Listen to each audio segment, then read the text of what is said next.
आपको बताएंगे कि आर्कोमेड इन्फ्यूजन पंप से हेपरिन इन्फ्यूजन किस तरीके से स्टार्ट कर सकते हैं। ऑन करने के बाद मेन्यू को प्रेस करेंगे। मेन्यू को प्रेस करने के बाद डाउन की को प्रेस करेंगे और यहाँ पे हम सर्च करेंगे ड्रग कैलकुलेशन। ड्रग कैलकुलेशन आ गई हमारे पास। अब आप सिलेक्ट करेंगे जर्नल सेटिंग।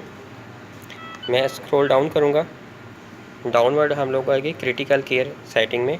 यहाँ पे मेन्यू को दोबारा प्रेस करेंगे तो आपके पास सामने हेपरिन आ गया। हेपरिन की कंसंट्रेशन दी गई है 50 यूनिट पर ml और रेट दिया गया। इसी को सिलेक्ट करेंगे। कंसंट्रेशन मांग रहे हैं आपके पास 50 यूनिट में ही है। हम इसको चेंज भी कर सकते हैं अगर आप चेंज करना चाहते हैं, लेकिन हमारे हॉस्पिटल में 50 यूनिट से आती है तो हम 50 को सिलेक्ट कर देंगे। यहाँ पर ब्लिंक कर रहा है कि कितने यूनिट हैं आपके पास। हमारी इनिशियल डोज बनी है 432 यूनिट्स।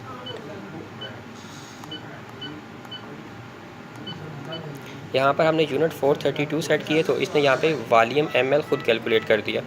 ठीक है, तो अब हमारे पास सेटिंग कंप्लीट होगी। अब हम प्रेस करते हैं स्टार्ट। देखिए अब यहाँ पर हेपरिन लिखा हुआ आ गया है, नीचे यूनिट आ गए हैं और कंसंट्रेशन भी आ गई है और इन्फ्यूजन जितना वॉल्यूम हो चुका है आपके पास। अब अगर आपको इसको चेंज करना है तो आप क्या करेंगे, जितने फॉर एग्जांपल नेक्स्ट रीडिंग में आपको 100 यूनिट इंक्रीज़ करने हैं तो आप सिर्फ यहाँ पर आके चेंज कर देंगे और वॉल्यूम खुद ब खुद चेंज हो जाएगा। Thank you.